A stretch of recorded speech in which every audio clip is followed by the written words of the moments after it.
আসসালামু আলাইকুম প্রিয় শিক্ষার্থীরা, আরেকটি নতুন ভিডিও নিয়ে তোমাদের সামনে হাজির হলাম। আমি মোহাম্মদ বিল্লাল সরকার, বর্তমানে পড়াশোনা করছি রাজশাহী বিশ্ববিদ্যালয়ে। তো তোমাদের জন্য কিন্তু আজকের ভিডিওটা খুবই খুবই ভাইটাল পার্ট হতে যাচ্ছে, কারণ আমরা যে বিষয়ে কথা বলবো সেটা হচ্ছে এইচএসসি বিষয়। হচ্ছে এইচএসসির পরীক্ষা 30 তারিখ, এটা কিন্তু পিছানোর খুবই খুবই সম্ভাবনা রয়েছে। কারণটা কি ভাইয়া? আপনারা কি ফেক নিউজ দেন? না, আমরা কখনো ফেক কোনো কথা বলবো না। কারণ হচ্ছে কিছু বিষয়টা কারণ তোমাদের দেখানোর চেষ্টা করবো। 1 নম্বর কারণ হচ্ছে যে আমরা জানি যে এইচএসসি পরীক্ষা পিছানোর নিয়ে কিন্তু অনেক আন্দোলন হয়েছে, কিন্তু শেষ পর্যন্ত সরকার বলেছে কি 30 তারিখেই পরীক্ষা হবে, অর্থাৎ 30 জুনেই পরীক্ষা আরম্ভ হবে।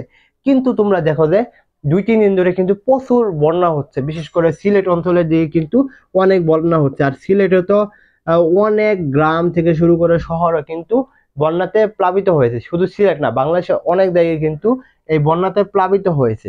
তো সরকার কি করব, সরকারের কি করা দরকার, বা সরকার এখন কি পদক্ষেপটা নেবে, সেই বিষয়ে কিন্তু কথা বলার চেষ্টা করব। এর আগে অবশ্যই বলবো চ্যানেলটি সাবস্ক্রাইব করে আমাদের পাশে থাকবে, কারণ আমরা কিন্তু প্রতিনিয়ত এইচএসসির আপডেট প্লাস গাইডলাইনমূলক ভিডিও প্লাস সাজেশন থেকে শুরু করে এভরিথিং দিব। সাথে তো আমরা এডমিশন রয়েছে। তো সরকারের যে পদক্ষেপটা নিতে হবে, ওভারঅল মনে করো একটি দেশের মানচিত্র, মনে করো এটা একটি দেশের মানচিত্র, এটা মনে করতে পারো। তাহলে সরকার যেটা করবে, মনে করো সিলেট অঞ্চলে, শুধু সিলেট অঞ্চলে বন্যা হচ্ছে। তো সিলেট অঞ্চলের বন্যা হলে কি এখন আর এখানে এখানের মানুষগুলোকে কি করবে, প্লাস হচ্ছে যে এখানের মানুষগুলো কি করবে, যেটা করবে যে সরকার দেখবে যে কোন অঞ্চলে বেশি বন্যা হচ্ছে, দুইটি ক্রাইটেরিয়া করতে পারে। কোন অঞ্চলে বেশি বন্যা হচ্ছে, যদি সিলেট অঞ্চলে বেশি বন্যা হয়, এরকম হতে পারে যে 30 তারিখ পরীক্ষা হবে কিন্তু সিলেট বিভাগ বাদ দিয়ে। আরেকটু হতে পারে যে যেহেতু অনেক জায়গায় বৃষ্টি হচ্ছে, সকলের কথা বিবেচনা করে 15 তারিখের মধ্যে পরীক্ষা দিতে পারে, পরবর্তী মাসের 15 তারিখ দিতে পারে।